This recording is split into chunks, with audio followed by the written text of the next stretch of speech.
I'm not quite sure whether I've been introduced. My name is Graham Ross. Some of you may have seen some of my presentations in earlier years of the conference talking about online dispute resolution, when it wasn't really a matter troubling most of us not in it. I am a lawyer and a mediator. I specialize in shareholder disputes. I've been involved in developments in ODR since the last century. It's over 15 years ago now that we launched the mediation room at the Law Society and launched by Lord Wolfe. All sorts of things were going to happen then, but obviously things have changed. Now, I'm going to show you how to make yourself not just a brilliant mediator, which of course you all already are, but a supercharged mediator, and take you today beyond Zoom to infinity and beyond. And along the way, you'll meet the elephant in the Zoom. Now, this is what everybody used to say to me in those dim and distant past. You can't possibly mediate online. Let me just... At all. But then along came this little character, which of course meant...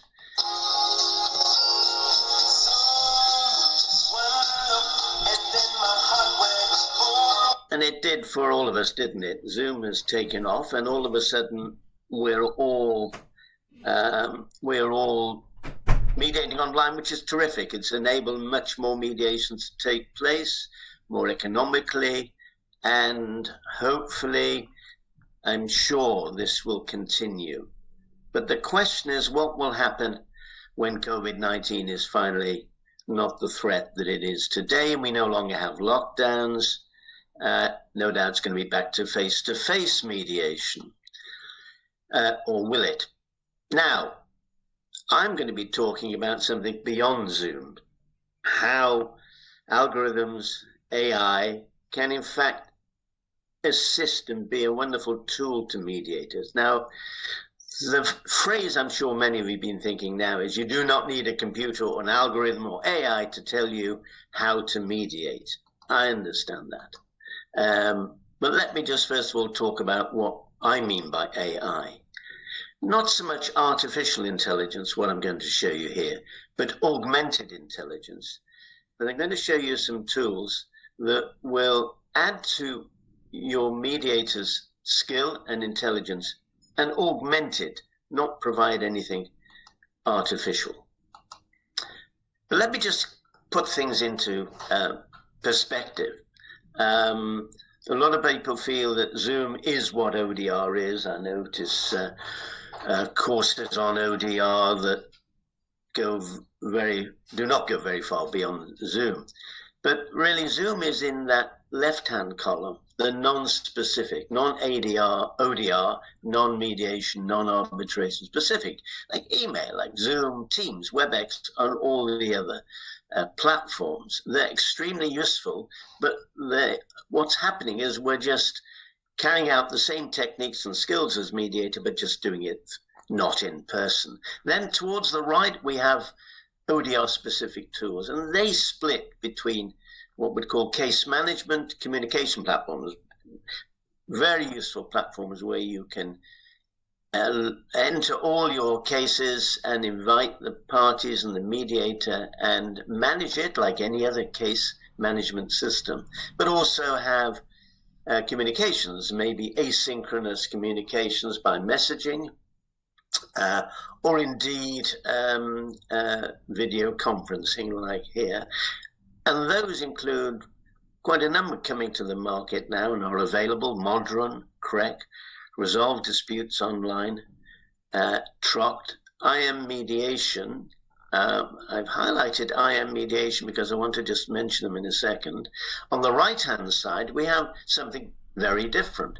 All these columns are different, and they are negotiation aids. This is software that actually helps the mediator to help the parties to negotiate successfully.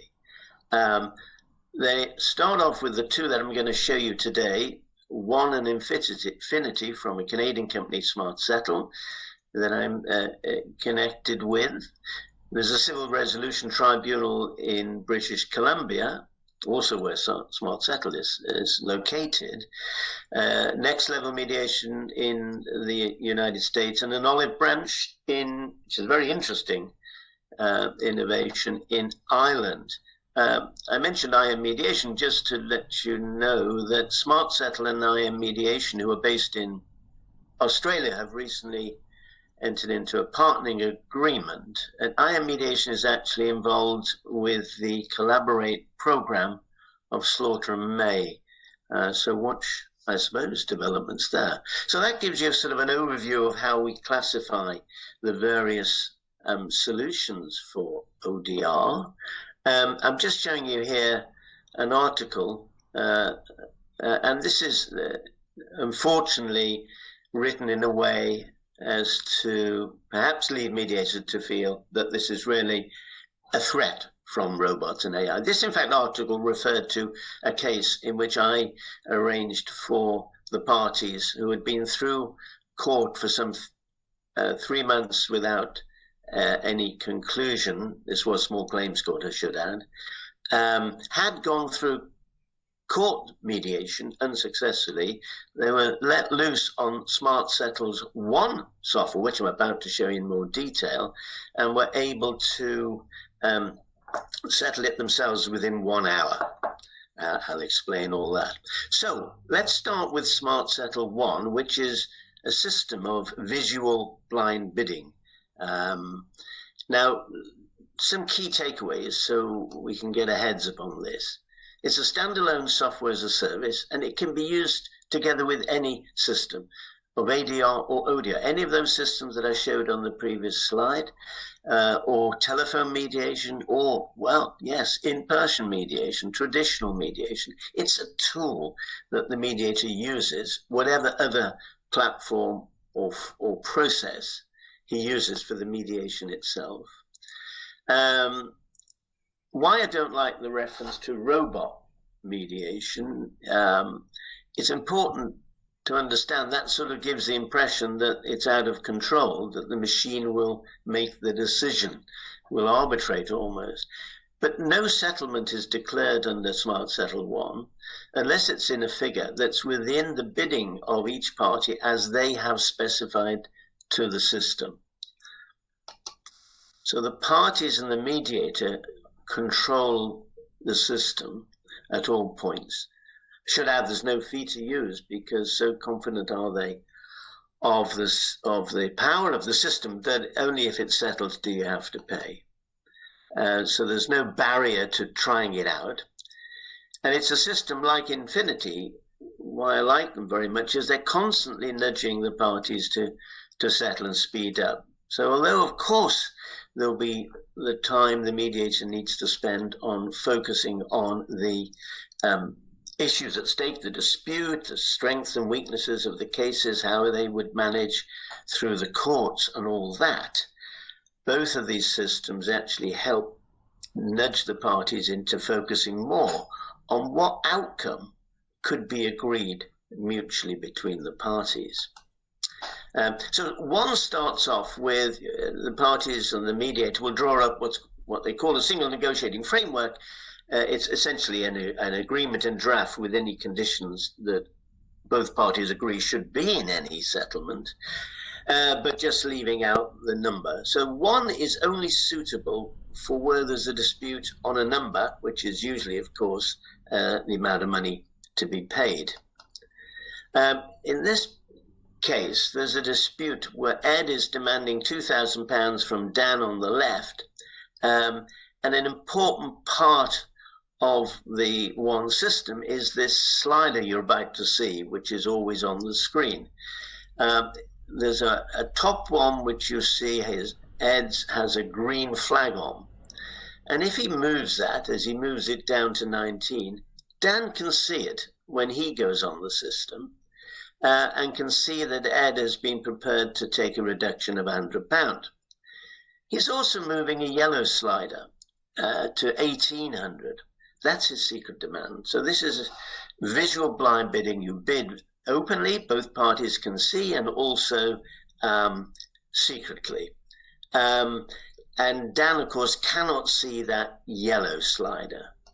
Ed on the right can see that Dan has moved his flag, which, to avoid confusion, is here shown in blue. That's his visible offer. So Dan is prepared to pay £500 now, and Ed is prepared openly to reduce to 19, but he's prepared to go to 18. The grey line that you've just seen move is not actually seen by Ed, because that's Dan's secret move down to 1800. So they're making movement. Of course, all the time, you as the mediator will be carrying on your mediation in the way that you normally would, and trying to help the parties reach some resolution, looking at their interest, of course, in resolution. So no agreement there. These are done in sessions. Let's have a look what happens at the second session. Dan's making an increase further to 700. May or may not be at the suggestion of the mediator or for things that were being said. We don't need to know that in this bit. I'm just showing how the blind bidding system works. But he's increased his secret bid to 1100. Now, Ed responds with a small increase in his open bid, and he comes down to 14. Now there's a gap of only £300, but there's no agreement. Further movement takes place in the third round. There you see Ed moving, and there you see a big move by Dan, and an even bigger secret move. Now we have something interesting. The secret moves of both parties, the grey and the yellow, have overlapped. I'll show later when they don't overlap, but here's a situation where they overlap. Given that these are secret bids, this is entirely possible. You never get an overlap in open bids. You either accept a bid or you don't. You don't offer more than the person has openly said he's prepared to accept. So it's interesting being able to make use of this secret overlap. It's £300 pounds gap. How do we think this is going to be settled? What would be a fair way to settle this? Well, the obvious one might be to just split the difference. That's not a very good idea. Why? Firstly, because then the secret bid of the other party becomes accessible by just doubling the gap from your last offer. But most importantly, if you think about it, it will reward the party that holds back. And one of the algorithms that they use in Smartsettle ONE is called reward early effort. Both of these systems are built in a way that encourages the party to make real effort and not sit back and hold back. And essentially, it's looking at the last move that each party made, in Ed's case, in order to get into the zone of possible agreement. So the overlap we can call the zone of possible agreement. The fact of actual agreement, any number in that 300 overlap would be acceptable to both parties. And Ed moved into that zone with a £200 bid, whereas Dan's was 400. So what the algorithm does, it rewards Ed because he was closer to it. He made the smaller last move and settles it here at 1400, not 1350, which would have been in the middle. So Ed gets an extra £50 for making more effort. And the agreement then automatically has the figure of 1400 entered into, which can then be printed out. Of course, it's up to the mediator and you advise the parties whether playing this system should be binding, whether there should be a pre-use binding agreement, so that once the figure has been reached, this agreement is to be signed and becomes binding. But of course, you can do it without prejudice, subject to contract, if that is the preference. Here, I'm just showing a little facility for people, organizations with high numbers of disputes, all of a similar nature. It could be insurance companies, whatever, where you can actually enter into your bids in the various rounds in advance. This can be useful in managing a large room full of claims handlers, for example. You can follow a model for bidding in similar cases. What about if the parties don't overlap? Well, the similar algorithm applies. There's no agreement at the final session. Once again, there's a £300 gap. But every time you put a bid in, you are invited with this pop-up you see now, whether you're prepared to make a slight increase in that secret bid, if and only if it was to reach an agreement with the other party. And applying that here, a settlement at 1,200 is made, again using the reward early effort to say that the lady on the right had made the smaller last move and get slightly more. Now, an interesting additional function of Smartsettle ONE is that it has a form of E-Arbitration. So what if the parties don't overlap and have a settlement, there's no underlap, that the automatic deal closer that I just showed you on the previous slide enables them to reach an agreement using the reward early effort algorithm. But then at the option again of the parties, under the advice of the mediator, it is possible to then go to a form of E-arbitration using what's called the END algorithm, which in fact provides some certainty. Again, it's optional. You can agree this at the beginning, so when you're bidding, you will know that there'll be a sort of med-arb, effectively, a form of arbitration at the end, or you can, if unsuccessful, consider whether or not the party should be advised to use it, and then only if they do agree. So obviously with this extra facility, there will be a binding settlement that may or may not be within the range of bidding. Now, if you look at the upper half of the screen, the bids in light blue are visible proposals from each party. The yellow ones are the secret bids. So you see in the normal use of one, party B was prepared to go down. He's the one who wants a payment to 67,000 or whatever it was, whatever the unit is. Party A was prepared to go up to 57, party B 51. So there's a gap of 6. It was too close. It couldn't be bridged under the previous algorithms. So what happens here is that there is a panel of 3 neutrals who will be given, if they participate, the documents and some information about the case, and then invited to, and they're not actually shown the secret bids of the parties, but invited to declare what they feel would be a fair figure to settle this dispute on. The middle of the 3 is then considered the fair figure, and that is shown here,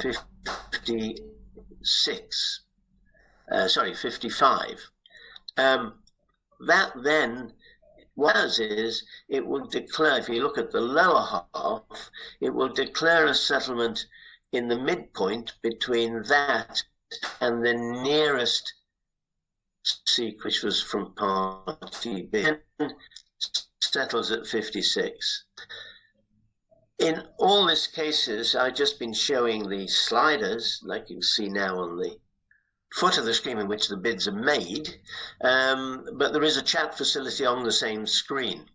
And it's a 3-way chat to emulate mediation. In the middle box, whatever is said is seen not just by the mediator, by both parties. It's where the mediator can talk to both parties together.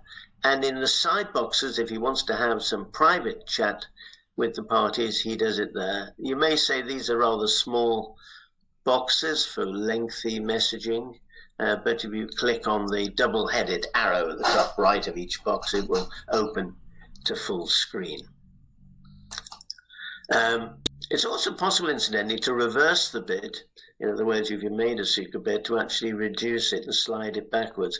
What would be the benefit of that? Well, I just feel in no liability cases where maybe the defendant, maybe insurer, wants to settle as quickly as possible before costs rise, it's possible to put in a secret bid that you may feel is higher than what you would normally bid, but which, if it's settled, given that costs are negligible at that point, is overall much better and much less costly than bidding in a normal way and not reaching agreement and incurring a lot of other costs, particularly going through the court.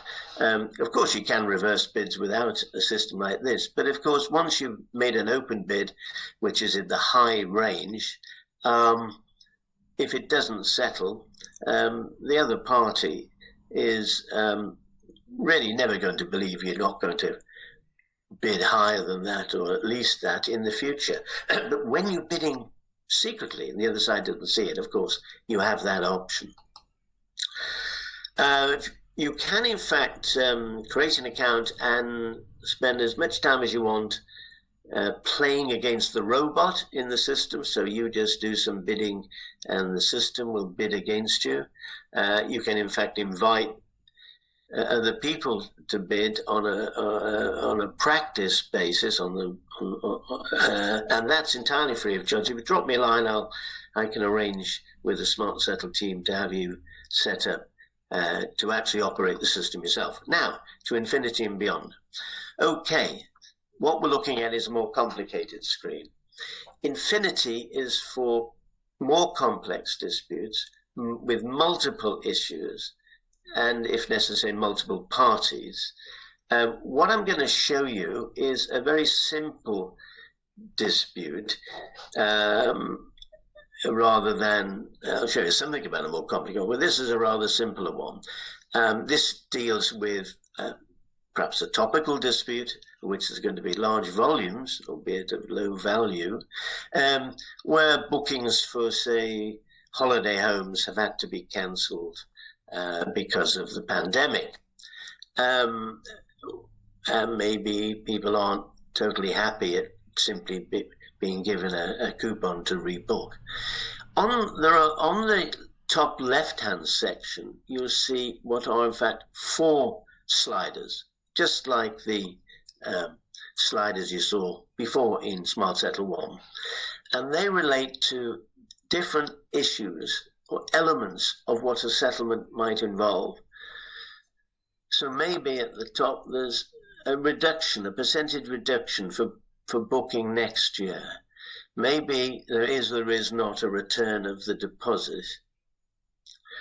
Maybe there's some guarantees over which week would be booked the following year, and whether or not it has to be cancelled again. And maybe the person booking had been unhappy at the way it had been dealt with and had posted a bad review somewhere on social media, and maybe therefore part of the settlement might involve removal or not of that review. The bottom right-hand corner is where the party who's looking at the screen at the moment, who's Mike the tourist, who booked the rental home, the holiday home, this is where in the guidance of the mediator, that is important, I'll explain in a minute, can enter packages which, if you click on the little boxes to the left, will be displayed in the top left. You'll see what I mean shortly. And you can play around with what's the best outcome, what's the worst outcome, what might be just acceptable, and see how the system evaluates it. The top right doesn't come into play until the parties publish any packages. So the parties under the guidance of mediator consider various package of proposals, points on these sliders on the 4 issues on the left to create a proposal, a comprehensive proposal that they would be prepared to accept. At any time, and these are effectively the secret bids, at any time you can publish them. Not a very good word. It doesn't mean publish them in the newspapers. Of course, it simply means sharing them with the opponent, the other party. As part of the setup, the mediator will need to guide the parties for each of the 4 issues into informing the system how important each issue is to them and where lies the satisfaction levels for them. And here we see a graph that it produces to show that, in fact, on this issue, which is how much percentage off the following year, the greater interest is in, obviously, the greater interest, but it gets to a certain point where that interest just drops off because he's not concerned anymore with that.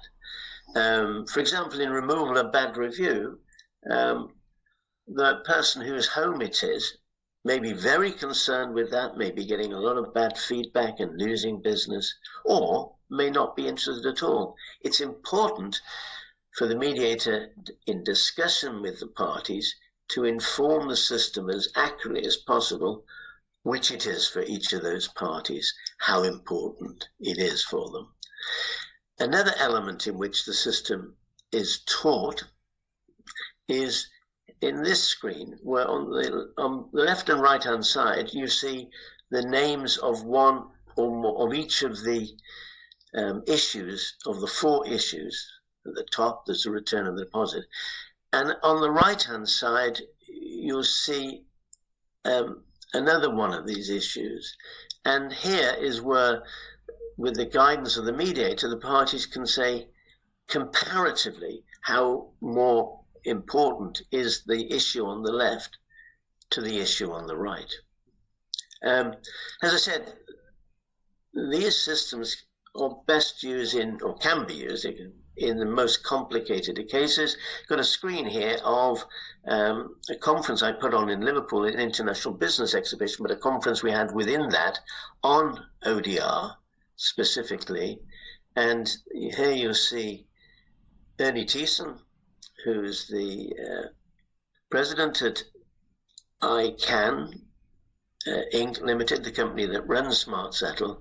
And here he's showing how we decided at the conference on the final day to try and use Smartsettle Infinity to resolve a complex dispute. We thought about what would be a really complex dispute. Well, how about Brexit? And we managed to settle Brexit. We had a number of people helping out, including Diana Wallace, as some of you may know. Diana, she may be in the audience today, a former Vice President of the European Parliament. And here's a paper, academic paper, that was published on how this negotiation with Smartsettle Infinity panned out. And I can let you have, anyone contacts me, that paper. So, is this what you're thinking? In Infinity, all very well, but no one can hear you mediate. Wrong. You will continue to mediate exactly as you have done. But now you'll have a powerful AI, augmented intelligence, co-mediator that will be whispering constantly in your ear with suggestions to help you better to resolve the case. So what it's doing is, once you accurately put in the interest levels, having spoken to the clients, the system will evaluate comparatively packages, and the system will allow the parties to say which packages they find acceptable. So the key takeaway is, it's not mediation by robot. Always it's on terms agreed by the parties. It's a tool. Think of it like a calculator or a spreadsheet, just to assist you in your work. Even when you're doing it in person, you can easily bring the laptops out and start using it. It does require the skill of an experienced mediator to inform the system of the detailed level of interest of each party and the comparative interests.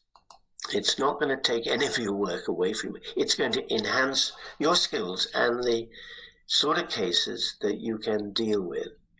The mediators, because it's complex, no hiding from that fact, it is powerful and complex, that Smartsettle will provide hands-on expertise from Infinity experts in the background while you're running cases. Either if you want to just practice, that can all be arranged, or in live cases, so that what you have to do is simply what you're skilled in doing at the moment, is talking to the parties, learning their interests and what their interests are in settlements and packages and how they're affected, and explaining that to the Infinity expert, who will then guide you into setting the flags on the platform to enable it.